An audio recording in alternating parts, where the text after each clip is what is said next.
जय श्री राधे दर्शकों, आप सभी का बहुत बहुत स्वागत है आपके अपने प्रोग्राम भाग्य ऋषि संस्थान सुख का सागर कार्यक्रम में। और मैं हूं आपके साथ उपेंद्र कौर। दर्शकों, एक ऐसे दोष के बारे में आपने अक्सर सुना होगा जिसका नाम है पितृदोष। पितृदोष का जब भी नाम हम सुनते हैं तो ऐसे में हम डर जाते हैं, भयभीत हो जाते हैं, क्योंकि यह दोष सुनने में ही थोड़ा सा हमें लगता है कि अरे, अगर यह दोष हमारे जीवन में लग गया या हमारी कुंडली में आ गया तो ऐसे में हमारा जीवन जो है एकदम खराब हो सकता है। और ऐसे में ऐसी बातें भी कही जाती है कि यदि यह दोष हमारी कुंडली में लग जाए तो ऐसे में बहुत मुश्किल उपाय होते हैं जिन्हें हमें करना चाहिए, और ऐसे में इस दोष से छुटकारा पाना मुश्किल हो जाता है। तो ऐसे में आज इस कार्यक्रम के माध्यम से हम आपको इसी दोष के बारे में जानकारी प्रदान करेंगे कि यदि पितृदोष हमारी कुंडली में लगता है तो उसे पहचानने के लक्षण क्या है और क्या कुछ विशेष उपाय हो सकते हैं, किस कारण से यह दोष हमारी कुंडली में लगता है। बहुत विशेष जानकारी आज इस कार्यक्रम के माध्यम से हम आपसे साझा करेंगे। तो कार्यक्रम बहुत ही ध्यानपूर्वक देखिएगा, और साथ ही साथ यदि आपके जीवन में भी कोई समस्या चल रही है तो ऐसे में आप कार्यक्रम से जुड़कर अपनी समस्याओं का समाधान प्राप्त कर सकते हैं। तो यहाँ पर बिना देरी किए प्रोग्राम की शुरुआत करते हैं और मिलकर स्वागत करते हैं हमारे बेहद ही खास मेहमान का। जी हाँ, हम बात कर रहे हैं जाने माने ज्योतिष आचार्य पुष्पेंद्र शास्त्री जी की। तो आइए सबसे पहले मिलकर उनका स्वागत करें। जय श्री राधे आचार्य जी, बहुत बहुत स्वागत है आपका। बहुत बहुत धन्यवाद आपका। आचार्य जी, जब जीवन में समस्या आती है तो हम समझ नहीं पाते कि किस कारण से आ रही है। कई बार कुछ समस्याओं को हम ऐसे ही ले लेते हैं कि ऐसी चल रही होगी समस्या। ऐसे में आज इस कार्यक्रम के माध्यम से मैं पितृदोष के बारे में बात करना चाहूँगी। सवाल यह लेना चाहूँगी कि यदि किसी व्यक्ति के जीवन में यह दोष लगता है तो वह कैसे समझ सकता है कि हाँ, इस दोष के कारण ही उसके जीवन में समस्याएं उत्पन्न हो रही है, यानी कि लक्षण क्या है इस दोष के। अखंड मंडलाकारं व्याप्तमेन चराचरं तत्पदं दर्शितं येन तस्मै श्री गुरुवे नमः। राधे राधे, जय माँ कामाख्या। आज मैं आपको बताऊंगा कि पितृदोष जो लगता है तो उसके लक्षण कैसे। अगर कुंडली हमारे पास है तो कुंडली के माध्यम से तो हम जान ही सकते हैं कि हमारे पितृदोष लगा हुआ है। लेकिन जिस व्यक्ति के पास कुंडली नहीं है, जिस व्यक्ति के पास अपना बायोडाटा कुछ है ही नहीं, कब पैदा हुआ था, कौन सी सन है, कौन सा साल है, कौन सा महीना, कौन सी तारीख या कौन सा समय। बहुत से ऐसे लोग हैं जो कहते हैं गुरुजी हमारे पास तो कुछ है ही नहीं, आप हमारा जीवन का जो काल है वो कैसे बताओगे, भविष्य हमारा कैसे बताओगे। तो आज मैं उन्हीं लोगों से चर्चा करूंगा जो कुंडली से थोड़ा सा अलग हैं, जिनके पास कुंडली नहीं है और वो बड़े दुखी रहते हैं और बार बार प्रयास वो उनके मन में एक ही रहता है कि हम किसी से पूछें। लेकिन जब भी वो पूछने जाते हैं तो उनको पता चलता है, हर व्यक्ति पूछता है आपका डेट ऑफ बर्थ दीजिए, आपका टाइम दीजिए, और जब डेट ऑफ बर्थ और टाइम नहीं है तो हम आपको कुछ नहीं बता सकते। ऐसा सब लोग उनसे पूछते हैं, लोग निराश हो जाते हैं। इसीलिए आज हमारे कार्यक्रम से आप जुड़ोगे तो आपकी निराशा दूर होगी। और हमारे यहाँ जरूरी नहीं है कि आपकी डेट ऑफ बर्थ हो या टाइम हो, ना भी हो तो भी आप हमसे संपर्क कर सकते हैं और अपने बारे में जान सकते हैं। आज जो प्रश्न है हमारे पास वो है पितृदोष का, कि पितृदोष हम कैसे जानें कि पितृदोष है। अगर कुंडली की बात करें तो कुंडली के नवम भाव में सूर्य और राहु एक साथ बैठ जाएं तो ऐसे जातक की कुंडली में पितृदोष बन जाता है। सूर्य नवम भाव में बैठा हो, राहु की दृष्टि आती हो तो भी पितृदोष की छाया बन जाती है। ये कुंडली का माध्यम है, आदमी देख करके बता सकता है कि पितृदोष है। पितृदोष आप कैसे जाने, जिनका कुछ है ही नहीं, डेट ऑफ बर्थ भी नहीं है, टाइम भी नहीं है, तो उनको कैसे जाने कि हमारे घर में, हमारी कुंडली में, हमारे जीवन में तो पितृदोष नहीं है। तो उसके लक्षण आप सुन लीजिए। अचानक से अगर आपको चोट लग जाए, पितृदोष की संज्ञा में जाता है। चोट ऐसी नहीं कि आप गिर गए और गिरने के बाद आप सकुशल खड़े हो गए, उसको चोट नहीं कहते। चोट में उस चोट की बात कर रहा हूं कि आपको ऐसी चोट लगे जिसमें खून निकल जाए, कोई चीज से आप कट जाएं, या आपके शरीर में कोई क्षति हो जाए, ऐसी समस्या अगर आपके जीवन में आ रही है तो आप निश्चित रूप से मान लीजिए कि आपकी कुंडली में या आपके जीवन में पितृदोष है, पहला लक्षण। दूसरी बात यह है कि अगर आप कोई अच्छा सा पशु खरीद कर लाते हैं घर में और घर में आकर के वो दूध ना दे, पैर उठाए, परेशान करे, तो इस कारण भी आप समझ लीजिए कि घर में पितृदोष लग गया। तीसरा कारण संतान। अगर आपके घर में नए नए विवाह होके आए हैं, साल 2 साल शादी को हुए, विवाह के बाद में संतान नहीं हो रही हो, समय बीतता जा रहा है, क्योंकि पितृदोष सबसे ज्यादा दूध और पूत पर इफेक्ट डालता है, तो संतान भी नहीं होने देगा, दूध भी नहीं होने देगा, संतान भी नहीं होने देगा, चोट भी लगाएगा। चौथा और लास्ट कारण मैं आपको बता दूं कि आपने किसी को पैसा उधार दे दिया, उसको आप सरलतापूर्ण नहीं ले पा रहे हैं, या आपने किसी से उधार ले लिया, उसको आप सरलता पूर्वक नहीं दे पा रहे हैं, अर्थात आपका पैसा आपको वापस नहीं मिल रहा है, आपके ऊपर जो कर्ज हो रहा है उसे आप उतार नहीं पा रहे हैं, तो भी आप निश्चित मान लीजिए कि घर में पितृदोष लग गया है। और पितृदोष जब लग गया है तो इनका कारण कैसे लगेगा? पितृ कभी भी, किसी के भी पितृ हो, कभी किसी को परेशान नहीं करते जी। लेकिन पितरों के साथ कोई अनर्गल शक्ति, आत्मा, दुरात्मा, बुरी आत्मा का वास हो जाता है, वो पितरों की जगह पूजने लग जाती है, पितृ कमजोर हो जाते हैं, ऐसी अवस्था को हम पितृदोष कहते हैं। बहुत ही विशेष जानकारी से आप हमें अवगत करा रहे हैं आचार्य श्री, और हमने ये लक्षण बहुत अच्छे से समझ लिए कि कौन से लक्षण ऐसे होते हैं जिसके माध्यम से हम यह जान सकते हैं कि हाँ, पितृदोष हो सकता है हमारी कुंडली में।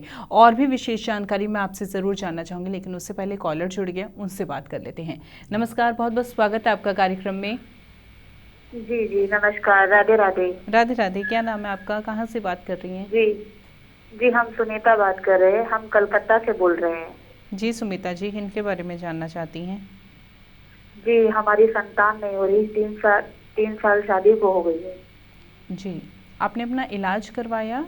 कोई मेडिकल इशू तो नहीं है? जी जी करवाया था तब, लेकिन उससे कोई लाभ नहीं मिला हमें। ठीक है, आप सबसे पहले अपनी डेट ऑफ बर्थ बता दी।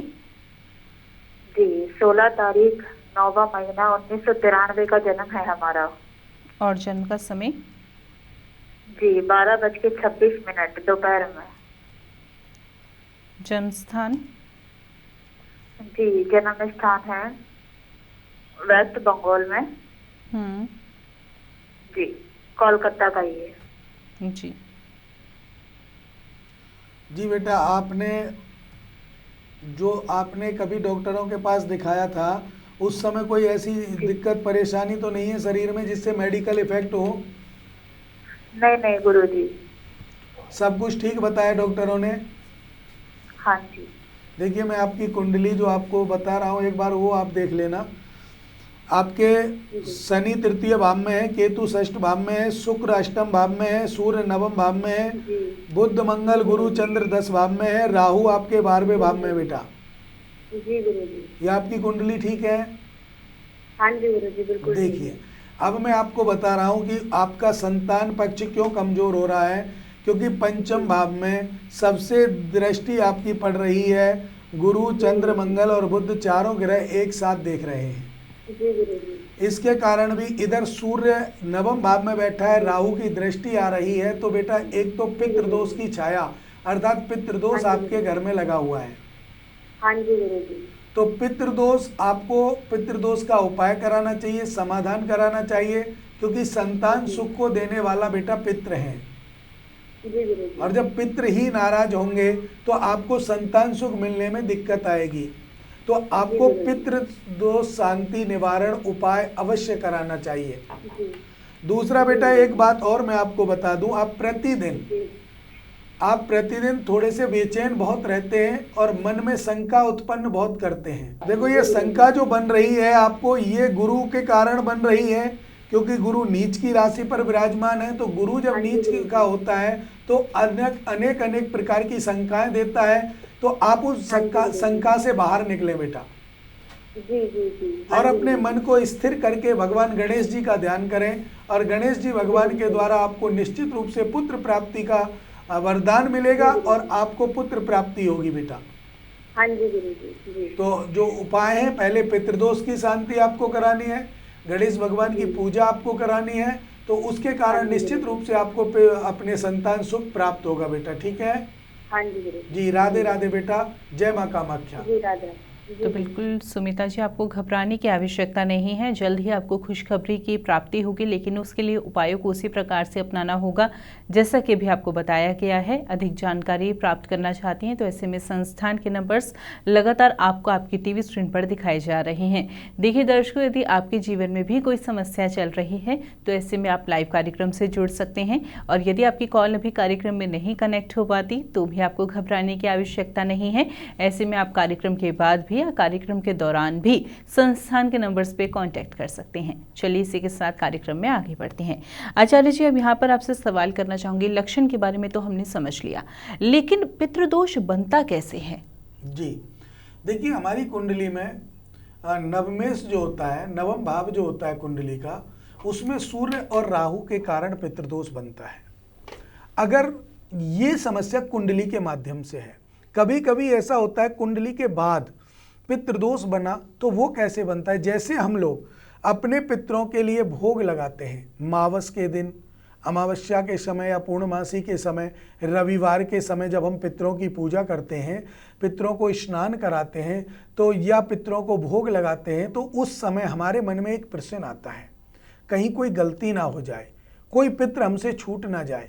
और इसी गलती में, ये जो हमारी गलती, हमारे मन में जो प्रश्न आता है, ये प्रश्न बहुत ही गलत है, और ये ऐसी गलती उत्पन्न करा देता है कि हमारे घर में पितृदोष लगवा देता है। क्योंकि जब हम भोग लगाते समय ये कहते हैं कि हमारे जो पितृदेव हैं वो तो भोग ले लो, भूले भटके भी सभी भोग ले लो, तो भूले भटके अगर आपने शब्द बोला भोग लगाते समय, तो उस समय इस ब्रह्मांड में इतनी आत्मा, दुरात्मा, बुरी आत्मा भ्रमण करती हैं जिनका कोई पानी देनिया नहीं होता, जिनको कोई अंतिम संस्कार अच्छे से ना हुआ हो, जिनकी कोई क्रिया अच्छे से नहीं हुई हो, वो आत्मा, दुरात्मा इस ब्रह्मांड में भ्रमण करती हैं। और वो उस समय एक्टिव होती हैं कि कोई भी थोड़ा सा उनको प्रयास करे बुलाने का, वो तुरंत आकर भोग ले जाती हैं। जब तक आपके पितृ भोग लेने आएंगे तब तक उस चीज को वो दूषित कर गई होती हैं और उसको आप खा लेते हैं। तो पहले तो आप परेशान होंगे, बीमार होंगे और परेशानियां उत्पन्न होंगी। उसके बाद में जो आपके पितरों को नहीं मिला, पितृ कमजोर हो गए, अब जब जब आप भोग लगाएंगे तब तक वही आत्मा भोग लेगी, और जब वो भोग लेगी तो आपके पितरों को कुछ नहीं मिलेगा, तो वो कमजोर होकर के गिर जाएंगे और आपके पितरों की जगह पूजने लग जाएगी वो आत्मा जो आपका भोग ले रही है। अब जब जब आप थोड़ी बहुत गलती करेंगे तब तब आपको वो परेशान करेगी, और वो परेशान करेगी, आप सोचेंगे हमारे पितृ परेशान कर रहे हैं। पितृ कभी भी किसी के परेशान नहीं करते, पितरों की जगह पर पूजने वाली आत्मा, दुरात्मा जो है वो परेशान करती हैं। तो पितृदोष फिर बन जाता है। ऐसी अवस्था में पितृदोष लग जाता है क्योंकि पितृ कमजोर है। एक कारण, किसी तांत्रिक विधि के द्वारा, मान लीजिए मैं आप लोगों से जलने लग गया, आपकी उन्नति को देखकर जलने लगा, या आपके व्यापार क्षेत्र को देखकर, या कैसे भी मेरे अंदर आपके प्रति जलन हो गई। अब उस जलन के कारण मैं किसी तांत्रिक क्रिया के द्वारा या किसी तांत्रिक व्यक्ति के द्वारा आपके पितरों में बंधन शक्ति करा दूंगा, अर्थात पितरों को बंधवा दिया जाता है तांत्रिक क्रिया के द्वारा। और जब पितृ बंध गए तो पितृ बंधने पर आप भोग दे रहे हो, उसे कौन लेगा? तो उस समय भी वो अपनी कोई शक्ति ऐसी छोड़ देते हैं कि वो जगह खाली ना हो, और उसी अवस्था में जब वो जगह खाली नहीं होगी, उस जगह कोई दूसरा व्यक्ति को आप पूजेंगे, चाहे वो किसी भी प्रकार से आप उसे पूजें, वहां पर भी आपको दिक्कत आने की संभावना है, तो उस जगह भी आपको पितृदोष लगता है। तो ये 2-3 कारण जो मैं आपको बता रहा हूं, ये तीनों कारण पितृदोष लगने के हैं। चौथी बात, आपके घर में माता पिता की सेवा नहीं होती। माता पिता तो घर में परेशान है, आप बाहर जाकर के भंडारे लगा रहे हो, अच्छा अच्छा भोजन आप करा रहे हो, और माता पिता की इज्जत नहीं, माता पिता को भोजन नहीं, माता पिता आपसे अलग रह रहे हैं। तो ऐसी अवस्था में भी पितृदोष आपके घर में लग जाता है। बिल्कुल। और यही पितृदोष आपके जीवन को निरर्थक कर देता है। हमारा आप लोगों से निवेदन यही रहता है कि अधिक से अधिक संख्या में आप अपने माता पिता की सेवा करें। जिसने आपको जन्म दिया, जिसने आपको पाल पोस करके बड़ा किया और इस स्तर पर पहुंचा दिया, और वहां पर आप अपने माता पिता को छोड़ देते हैं, तो ऐसी अवस्था में भी घर में पितृदोष लग जाता है। इसीलिए आपको पितृदोष ना लगे, इसके निमित्त आप अपने माता पिता की सेवा और गौ ब्राह्मण और आचार्य की सेवा करेंगे तो निश्चित रूप से आपके घर में सुख शांति रहेगी और पितृदोष नहीं लगेगा। बिल्कुल। आचार्य श्री, जो बातें अभी आपने बताई उसे सुनकर तो मैं भी आश्चर्यचकित होगी, क्योंकि कई बार ऐसा होता है ना कि हमसे कोई गलती ना हो, उसके लिए हम जो शब्द उपयोग कर रहे हैं वो ही कितने हमारे जीवन में नेगेटिव प्रभाव दे सकते हैं। इसके बारे में हमने कभी नहीं सोचा था, लेकिन आपने बहुत बखूबी से समझाया कि हमने अपने शब्दों का कितनी सही तरीके से चयन करना चाहिए। आचार्य श्री, अब इसके साथ ही एक कॉलर हमारे साथ जुड़ गया, उनसे बात कर लेते हैं। नमस्कार, बहुत बहुत स्वागत है आपका कार्यक्रम में। जी नमस्कार जी। जी नमस्कार, क्या नाम है आपका? जी मेरा नाम रोहित है। जी मोहित जी, किन के बारे में जानना चाहते हैं? ये अपनी वाइफ के बारे में जानना चाह रहा था मैं। अपनी वाइफ के बारे में? हाँ जी। जी, आप उनका नाम बताएंगे? हाँ जी, उनका नाम है करिश्मा सहानी। करिश्मा। करिश्मा जी की डेट ऑफ बर्थ मालूम है आपको? हाँ जी, 14 अगस्त 1996। जन्म का समय? जन्म का समय दोपहर के 1 बजे। जन्म स्थान? दिल्ली। क्या जानना चाहते हैं करिश्मा जी के बारे में?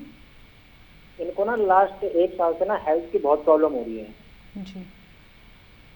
मतलब टेस्ट भी करवा रहा हूँ, चेकअप भी करवा रहा हूँ, फिर भी ना हेल्थ में इनको रिलीफ नहीं मिल पा रहा है, कुछ भी पता नहीं चल पा रहा है सही से। जी बेटा, आपने कहाँ दिखाया है इनको? हेलो जी बेटा, मैं ये कह रहा हूँ आपने डॉक्टरों को दिखाया था तो उसमें चेकअप वगैरह जो कराया उसमें कुछ आया? कुछ नहीं आया, फिर भी इनको हेल्थ प्रॉब्लम हो रही है। नॉर्मल रिपोर्ट जो भी आ रही है ना, रिपोर्ट जो सारी आ रही है सारी नॉर्मल आ रही है। जी बेटा, देखिए कुंडली के माध्यम से जो हम देख पा रहे हैं तो इसमें कोई ऐसी समस्या नहीं है कि जो ये बीमार कुंडली के माध्यम से हो। ये कुंडली के माध्यम से बिल्कुल बीमार नहीं है। लेकिन आप विशेष रूप से इनका नाम आपने क्या बताया? करिश्मा? करिश्मा सहानी। आपका नाम क्या है भैया? रोहित। रोहित जी, आपके पिताजी का नाम बताएंगे एक बार? लवकुश। देखिए रोहित जी, आपको मैं बता दूं कि आपके पिताजी के नाम से आपके घर में पितृदोष लगा हुआ है जी। और इनका पैर किसी गलत जगह पर पड़ गया है। इसके कारण इनकी तबीयत खराब होती जा रही है और इनकी तबीयत को खराब हुए हो गए लगभग 3 से 4 साल का समय। जी बिल्कुल। 3-4 साल से धीरे धीरे करके इनको ये परेशानी बढ़ी है और इस समय हो सकता है ज़्यादा परेशानी हो रही हो। लेकिन जो मेन कारण है बेटा वो है किसी आत्मा दुरात्मा का। इनका पैर ऐसी किसी गड़ंत पे पड़ गया है जिसके कारण इनको ये समस्या आ रही है। कुंडली के माध्यम से कोई समस्या नहीं है जी। तो बेटा इनका जो उपाय आपको कराना है ना वो तांत्रिक विधि से, तांत्रिक क्रिया के द्वारा कराना है जी। और इनका उपाय आप करा लीजिए, क्योंकि जितना समय अधिक आप खींचोगे उतने ही समय में इनकी परेशानी बढ़ेगी, बीमारी बढ़ेगी। और जो समस्या आपको दिख रही है कि आप चेकअप कराते हैं उसमें कुछ नहीं आता, तो वो तो वैसे भी नहीं आएगा जब तक समाधान नहीं होगा। और जब समाधान हो जाएगा ना बेटा तो सारी बीमारियां स्पष्ट हो जाएंगी और वो आ जाएंगी आपकी रिपोर्ट में। जी गुरुजी। और देखिए, अगर जो बीमारी शरीर के अंदर प्रवेश कर गई वो तो दवाइयों से ही ठीक होगी, डॉक्टरों के द्वारा ही ठीक होगी।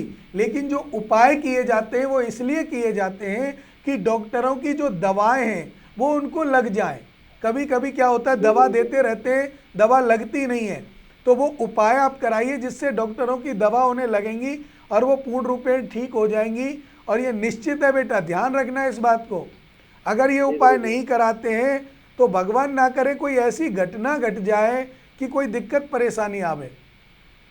जी गुरु जी। तो इसका आप विशेष ध्यान रखना बेटा, उपाय अवश्य करा लेना। अधिक जानकारी के लिए आप हमारे संस्थान में संपर्क कर सकते हैं और हमारे संस्थान के द्वारा बैठे हुए हमारे जो आचार्यगण हैं जो आपसे बात करेंगे, उनकी एक एक बात ध्यान से सुनना और ध्यान से सुनने के बाद आप निष्कर्ष करना और उसके बाद ही आप पूजा पाठ यज्ञ अनुष्ठान अवश्य कराना, उपाय कराना, जिससे कि आपको लाभ हो और आपकी बीवी का स्वास्थ्य ठीक हो बेटा।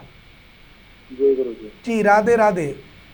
राधे राधे गुरु जी। तो रोहित जी, यदि आप बातों से सहमत हैं तो उपायों को ज़रूर अपनाइएगा, और यदि आप उपायों को संस्थान से करवाना चाहते हैं तो ऐसे में दिए गए नंबर्स पर आप कांटेक्ट कर सकते हैं। इसी के साथ साथ दर्शकों, यदि आपके जीवन में कोई समस्या चल रही है तो ऐसे में आप लाइव कार्यक्रम से जुड़ सकते हैं, और यदि आपकी कॉल अभी कार्यक्रम में नहीं कनेक्ट हो पा रही किसी कारणवश, तो ऐसे में आप संस्थान के नंबर्स पर भी कॉन्टैक्ट कर सकते हैं।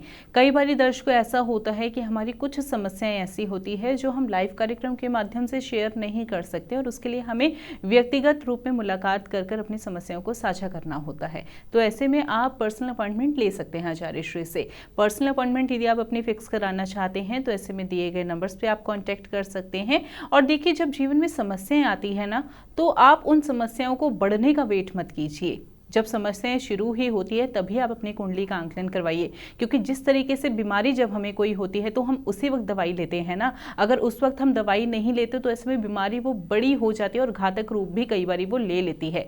ऐसे ही जब जीवन में समस्याएं शुरू होती है तो यदि हम उसी वक्त कुछ उपाय अपने लिए करवा लें तो ऐसे में सरल उपायों के माध्यम से वो समस्याएं दूर हो जाती है। लेकिन जब हम उस समस्याओं को लेकर चलते रहते हैं तो वो समस्या हमारे जीवन में घर कर जाती है और एक बड़ी बीमारी का रूप ले लेती है, और ऐसे में फिर आपको कठिन उपाय अपनाने पड़ते हैं, और ऐसे में उन समस्याओं को दूर करने के लिए आपको लंबे समय तक उपाय भी कई बार अपनाने पड़ते हैं। तो ऐसे में जीवन में कभी भी समस्या आए ना, छोटी सी समस्या भी आए, तो ऐसे में समय रहते आप अपनी कुंडली का आंकलन करवाइए, क्योंकि कुंडली आपके जीवन का दर्पण है जो आपके बारे में सब कुछ बता देती है। कुंडली का आंकलन यदि आप स्वेच्छा से आचार्य जी द्वारा करवाना चाहते हैं तो नंबर्स लगातार आपको आपकी टीवी स्क्रीन पर दिखाए जा रहे हैं। चलिए इसी के साथ कार्यक्रम में आगे बढ़ते हैं। अब आचार्य जी, यहाँ पर हमने यह तो समझ लिया कि पितृदोष के लक्षण क्या है और किस कारण से यह दोष बनता है, लेकिन अब मैं जानना चाहूँगी क्या कुछ ऐसे उपाय भी होते हैं जिन्हें विशेषकर हम अपनाकर पितृदोष जैसी गंभीर समस्या को, गंभीर दोष को अपने जीवन से दूर कर दें? जी देखिए, आपने जो प्रश्न किया बहुत अच्छा है, और इसका मेन कारण यही है कि जब जीवन में हमारी एक्टिवता आ जाती है तो हमारी सफलता हमारे सामने होती है, चाहे वो दोष को लेकर हो, चाहे वो किसी भी अवस्था में हो। जब तक आप एक्टिव नहीं होंगे तब तक आपको सफलता नहीं मिलेगी। तो उपाय जो हमारे पितृदोष जब लग जाता है, और इसके जो उपाय होते हैं वो विशेषकर आपको ध्यान से सुनने हैं, किस हिसाब से उपाय करें। पितृदोष अगर आपके घर में लगा है तो सबसे पहले आप श्रीमद् भागवत की कथा आप करा सकते हैं, अगर सक्षम हैं तो। उससे आपके पितरों का नारियल और वांस लेकर के आप उसमें बांधते हैं, उसके बाद पितरों को स्थान देते हैं, और जब पितृ भागवत की कथा सुनते हैं, सबसे अच्छा भागवत जी का जो उपाय है वो पितृ शांति का है। दूसरा उपाय, आप भागवत नहीं करा सकते, समर्थ नहीं है, इतना पैसा खर्च होता है, वो आप नहीं कर सकते, तो आप नारायण बलि आप करा सकते हैं। नारायण बलि भी एक पितरों को तरण तारण के लिए बहुत ही अचूक उपाय है। नारायण बलि को कराने के लिए आपके जीवन लक्ष्य सफल होता है और पितरों की शांति होती है, और पितृ अपने सस्वर अच्छे सानिध्य में आ जाते हैं और पितृदोष मिट जाता है। इतना भी नहीं करा पाते तो आप 1.25 लाख गायत्री, जो पितृ गायत्री होती है, पितृ गायत्री मंत्र जाप अनुष्ठान आप कराइए। उसके बाद भी आपको पितृ शांति प्राप्त होगी। इसके साथ आपको सपिंडी करना है, तर्पण करना है। सपिंडी और तर्पण करने के बाद पितृ सुखद होते हैं, और सुखद होने के बाद आपके जीवन में खुशियां भर देते हैं, क्योंकि जितना हम पितरों को देते हैं 1000 गुना पितृ वो हमें वापस कर देते हैं। तो पितरों की जो हम पूजा पाठ यज्ञ अनुष्ठान करते हैं, इनमें मैंने आपको बताया कौन कौन सी जो पूजाएं हैं, कैसी किस अवस्था में करानी है। अगर आपको जानना है कि पितृदोष आपके लगा हुआ है और उसका समाधान हमें कराना चाहिए या नहीं कराना चाहिए, तो उसके लिए एक दीपक लेना है। मिट्टी का जो दीपक आता है वो दीपक लेना, थोड़ा बड़ा ले लेना, उसमें कच्चा दूध भर देना और ऊपर से थोड़े से काले तिल डाल देना, और काले तिल डाल करके एकांत जगह पर रख देना। आप एकांत जगह पर उसको रख के घर आ जाओ, अपने पितरों को बोल के आना कि आप इस दूध को पिए। अगर पितरों का स्थान बना रखा है तो उस स्थान पर रख कर आ जाओ। अगर कहीं नहीं रख सकते तो अपने घर की छत पे रख दो। रखने के बाद आप बोलना, अपने मन में मनन करना कि हे पितृदेव, अगर आप परेशान हैं, अगर आप बंधे हुए हैं या आपको दोष लगा हुआ है तो आप हमारे स्वप्न में आकर के कहें या आप हमसे साक्षात कहें। तो आप यकीन मानिएगा कि उसी रात में या उससे दूसरी रात में ये उपाय आपको 5 दिन करना है। रविवार से स्टार्ट करना है। 5 दिन के जो समय है उसमें आपके पितृ आपके स्वप्न में आकर कहेंगे कि हम बंधे हुए हैं या हमें ये परेशानी है या हमारा ये दिक्कत है। और जब अगर वो कहें आपसे, उस समय आप पूजा कराना, उस समय आप उनका समाधान कराना। फिर आप देखना कि आपका जीवन कैसा हो। जब तक मैंने ये जो उपाय आपको बताया ये साक्षात्कार के लिए बताया है। आदमी विश्वास नहीं करता तो कैसे विश्वास करें? जब आपके पितृ आपसे आकर के बोलेंगे तब तो आप विश्वास करोगे कि घर में पितृदोष है या पितृ बंधे हुए हैं या पितृ परेशान हैं। तो वो इस उपाय के द्वारा, इस उपाय को करने से आपके 5 दिन के अंदर अंदर, चाहे वो पहले ही दिन क्यों ना आ जाए, लेकिन उपाय पूरे 5 दिन करना है। 5 दिन के अंदर अंदर वो आपके स्वप्न में आकर के ये कहेंगे कि हम परेशान हैं, हम बंधे हुए हैं, हमें खुलवाइए, हमारा तर्पण कीजिए, हमारा सपिंडी कीजिए, हमारा उद्धार करने का कोई उपाय कीजिए।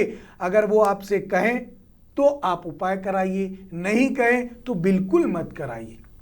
और ये गारंटी के साथ मैं आपसे कहता हूँ, जिनके घर में ये समस्याएं आ रही हों वो एक बार इस उपाय को करके देखना। अगर पितरों के संबंधित कोई समस्या है तो ही वो आपको दिखाई देंगे, तो ही वो आपके पास सामने आएंगे। अगर वो पितरों के संबंधित समस्या नहीं है तो आप लाख उपाय कर लो, आपके सामने वो नहीं आ सकते। क्योंकि मैंने पहले भी आपसे कहा था कि जो समस्या है उसका समाधान सटीक होना चाहिए। तो ये मैं आपके विश्वास के लिए उपाय बताया कि इसको अगर आप करोगे तो आपके पितृ आपके सामने आकर आपको बता सकते हैं कि हमें ये समस्या है, ये परेशानी है, तो इनका उपाय आपको करना है। तो बिल्कुल दर्शकों, अभी आपने कुछ विशेष उपाय भी जाने और एंड में जो आपको उपाय बताया गया है उससे आपको यह पता लग जाएगा कि सच में पितृदोष आपके घर में लगा हुआ है या नहीं। और जब आपको विश्वास हो जाएगा तो ऐसे में आप उपाय भी करवाएंगे अपने लिए। और इसी के साथ साथ इसके अलावा यदि आपके जीवन में कोई भी समस्या बनी हुई है तो ऐसे में समय रहते आप अपनी कुंडली का आंकलन करवाइए। कुंडली का आंकलन यदि आप आचार्य श्री द्वारा करवाना चाहते हैं तो नंबर्स लगातार आपको आपके टीवी स्क्रीन पर दिखाए जा रहे हैं। चलिए इसी के साथ वक्त इशारा कर रहे कार्यक्रम को यहीं पर विराम देने का। आचार्य जी आप जुड़े किंतु जानकारी दी, बहुत बहुत धन्यवाद। राधे राधे। राधे राधे। राधे राधे दर्शकों।